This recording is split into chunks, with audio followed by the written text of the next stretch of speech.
Hello everyone, आपका maths का घर बाई किशन कुमार चैनल में आपका स्वागत है। तो कैसे हैं आप? आप तो हैं चकाचक। मैं भी यहाँ हूँ चकाचक। आज हम लोगों का टॉपिक है angle between a line and a plane. तो देखते हैं। ये है हमारा प्लेन और ये है हमारा लाइन। लाइन देने आना चाहिए ना। तो ये है हमारा लाइन।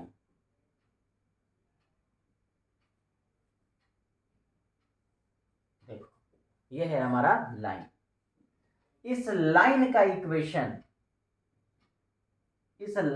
इक्वेशन हम मान लेते हैं। पहले इस लाइन का नाम है एल। हम मान लेते हैं इस लाइन का नाम है एल और मान लेते हैं इस प्लेन का नाम है पाई।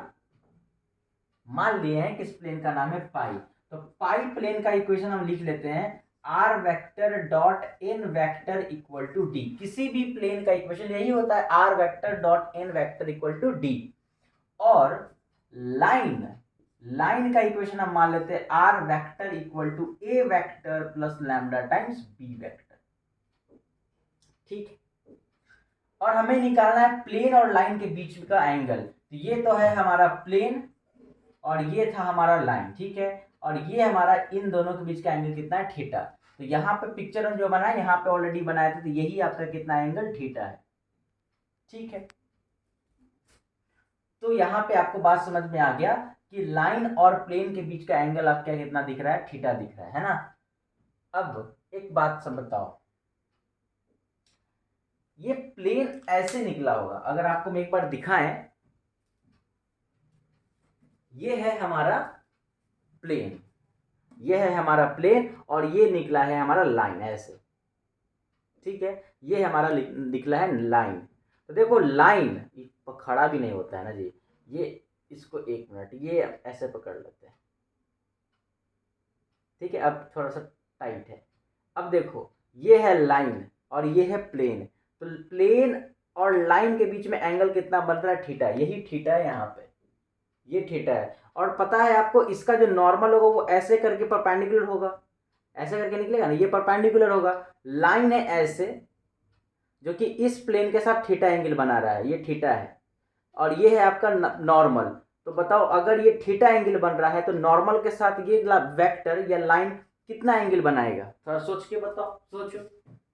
हम ये कह रहे हैं कि ये है आपका लाइन जो प्लेन के साथ थीटा एंगल बना रहा था। तो ये नॉर्मल के साथ कितना एंगल बनेगा? तो आपको पता है कि ये तो टोटल 90 डिग्री होता है। ये थीटा है तो ये कितना आ जाएगा? 90 माइनस थीटा होगा ना। ये हो जाएगा 90 माइनस थीटा। तो बस हमने यही किया कि मान लो हमने कहा कि ये है आपका नॉर्मल। तो ये है आपका नॉर्मल और कहा है इस प्लेन का इक्वेशन क्या है? R vector dot N vector equal to d. तो इसका नॉर्मल हो गया हमारा ये एन वेक्टर। ये है आपका नॉर्मल क्या? N vector. तो नॉर्मल और इस लाइन के पैरेलल कौन सा वेक्टर है? तो तुमको पता है लाइन का इक्वेशन है r vector equal to a vector plus lambda times b vector. और ये बी वेक्टर क्या होता है? तो जो लाइन के पैरेलल होता है, लाइन के स्ट्रेट लाइन के जो पैरेलल जो होता है वेक्टर, उसी को बी वेक्टर कहते हैं। इसका मतलब ये है आपके पास बी वेक्टर और ये है आपके पास नॉर्मल। और अभी अभी आपने कहा कि ये बी वेक्टर, ये तो तुम्हारा प्लेन था ना, ये प्लेन के साथ थीटा एंगल बना रहा था क्योंकि लाइन और वेक्टर दोनों एक दूसरे के पैरेलल है। तो जो लाइन प्लेन के साथ एंगल बनाएगा वही बी वेक्टर भी लाइन प्लेन के साथ एंगल बनाएगा। तो बी वेक्टर भी प्लेन के साथ कितना एंगल बनाएगा? थीटा एंगल बनाएगा। तो ये बी वेक्टर नॉर्मल के साथ कितना एंगल बनाएगा? तो आप कहेंगे कि ये बी वेक्टर नॉर्मल के साथ एंगल बनाएगा 90 डिग्री माइनस थीटा। बिल्कुल। कितना एंगल बनाएगा? 90 डिग्री माइनस थीटा। तो अब एक बात बताओ, बी वेक्टर बना रहा है नॉर्मल के साथ 90 डिग्री माइनस थीटा और हमें एंगल निकालना है। क्या यूज करते हैं? Dot product. तो चलो हम बी वेक्टर और एन वेक्टर के लिए हम डॉट प्रोडक्ट यूज करते हैं। तो हम लिखते हैं यहां से कि b vector dot N vector equal to modulus of B vector modulus of N vector. ठीक है। Cos 90 degree minus theta. क्योंकि यहाँ पे बी वेक्टर और एन वेक्टर के बीच का एंगल कितना डिग्री है, 90 डिग्री माइनस थीटा है। अब एक बात बताओ, which implies that B vector dot N vector equal to modulus of B vector modulus of N vector cos 90 degree minus theta कितना, sine theta. cos 90 degree minus theta कितना, sine theta. तो हमारे पास क्या आ गया, हमारे पास आ गया साइन थीटा का वैल्यू कितना, sine theta is equal to b vector dot N vector by modulus of B vector modulus of N vector. ये साइन थीटा का वैल्यू है, इसीलिए थीटा का वैल्यू कितना हो गया, theta is equal to sine inverse, अगर साइन उधर चला जाएगा तो sine inverse b vector dot N vector by modulus of B vector modulus of N vector. ये हमारा हो गया angle between a line and a plane. और ये फॉर्मूला हमें क्या करना है, ये फॉर्मूला हमें याद कर लेना है, याद कर लेना है तो कर लेना है। अब इसको हम कन्वर्ट कर सकते हैं कार्टेशियन फॉर्म में भी, है ना, लेकिन कार्टेशियन फॉर्म में बदलना बहुत आसान है। क्यों, क्योंकि नॉर्मल दिया रहेगा, तुम्हारा लाइन दिया रहेगा, तो वहां पे इजिली निकाल लेंगे, क्योंकि उतना हमें वेक्टर आता है और उतना आपको भी आता है ना। तो अब हम क्या करते हैं, हम एक क्वेश्चन ट्राई करते हैं इस पर। एक मिनट, थोड़ा सा ज्यादा, तो हम क्या कर लेते हैं, थोड़ा सा इस पे क्वेश्चन बना लेते हैं। आइए डायरेक्ट हम लिखते हैं क्वेश्चन।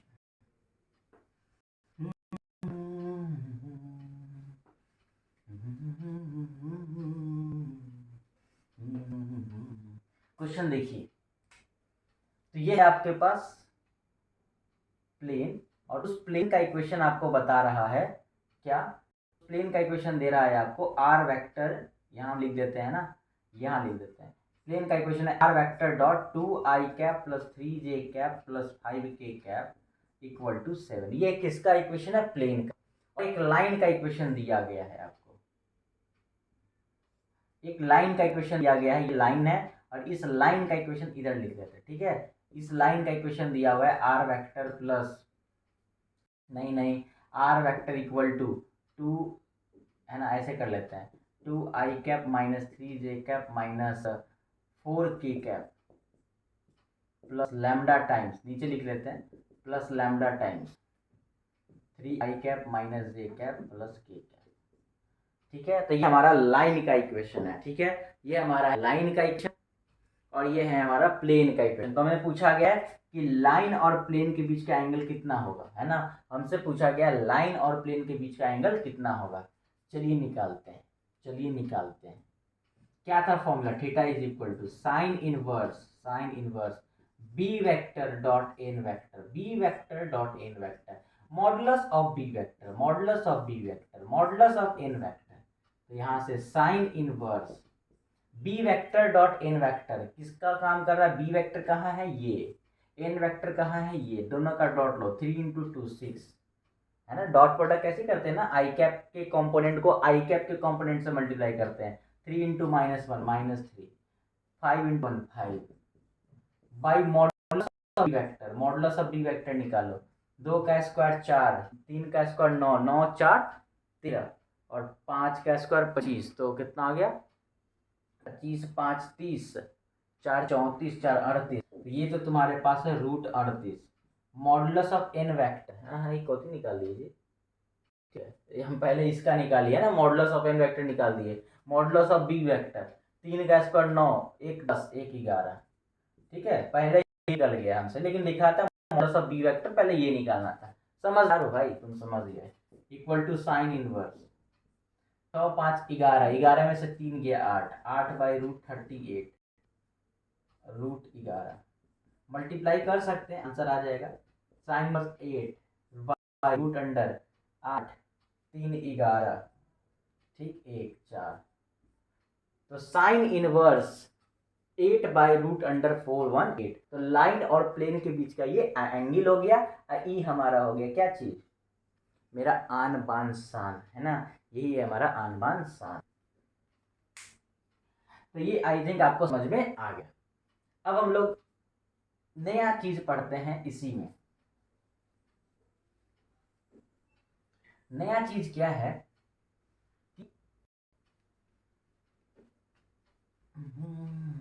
एक मिनट।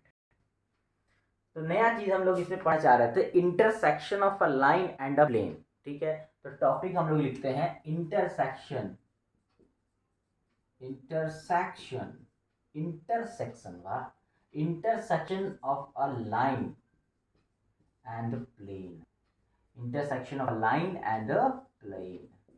एक प्लेन और एक लाइन का कैसे इंटरसेक्शन करते हैं हम, ये देखना है। चलिए देख लेते हैं। जैसे मान लो कि ये प्लेन है, कहाँ बना, यहाँ बना दे है ना। मान लेते हैं यहाँ प्लेन है, ठीक।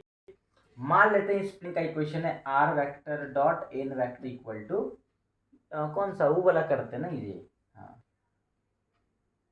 कार्टेशियन आसान रहेगा इसलिए x plus b y plus c c z plus d equal to zero, a x plus y plus c z plus d equal to zero. और मान लेते हैं कि एक लाइन है जो इसको कट करके भाग गया, और इस लाइन का, ये प्लेन का इक्वेशन दिया है a x plus b y plus c z plus d equal to zero, और इस लाइन का इक्वेशन आपको दे दिया, क्या दे दिया, x minus x one by l equal to y minus y one by m और equals to z minus z one by n, ये दे दिया। तो अब बताओ एक चीज बताओ, ये पॉइंट पी पे कट किया, मान लो ये लाइन एल है हमारा, तो ये लाइन दिया हुआ है, ये प्लेन दिया हुआ है, और हमें मान लो कि किस पॉइंट पे कट कर रहा है ये निकालना है। हमें निकाल सकते हैं, हम लोग थ्योरी भी पढ़े हुए हैं, बस एक टॉपिक था कर देते हैं। हम क्या करेंगे, इसको हम पैरामेट्रिक पॉइंट में हम कन्वर्ट कर लें, मतलब इसको लैम्डा मान लेंगे, और ये पैरामेट्रिक पॉइंट को, तो अगर हम पैरामेट्रिक पॉइंट पूछे मतलब इस लाइन पर हम कोई भी पैरामेट्रिक पॉइंट लेंगे तो क्या ले सकते हैं, हम ले सकते हैं एक्स का वैल्यू, आपको याद है x one plus lambda times l, y क्या ले सकते हैं y one plus lambda times m, और हम जेड का वैल्यू क्या ले सकते हैं z one plus lambda times m ले सकते हैं। अब ये लैम्डा ऐसा होगा कि ये जो पॉइंट है ना, ये जो पैरामेट्रिक पॉइंट है ना, किसको शो करने लगे, पी को। ये हमारा पी का कोऑर्डिनेट है ना, अगर हम मान ले ये कोऑर्डिनेट किसका है बाबू, ये कोऑर्डिनेट है एक्स वाई जो है, ये पॉइंट पी का कोऑर्डिनेट हमने ऐसा लैम्डा लिया है कि ये लाइन पॉइंट पी लाइन पर भी है ना, तो पैरामेट्रिक पॉइंट तो ले ही सकते हैं, तो ये हमारा पैरामेट्रिक पॉइंट है।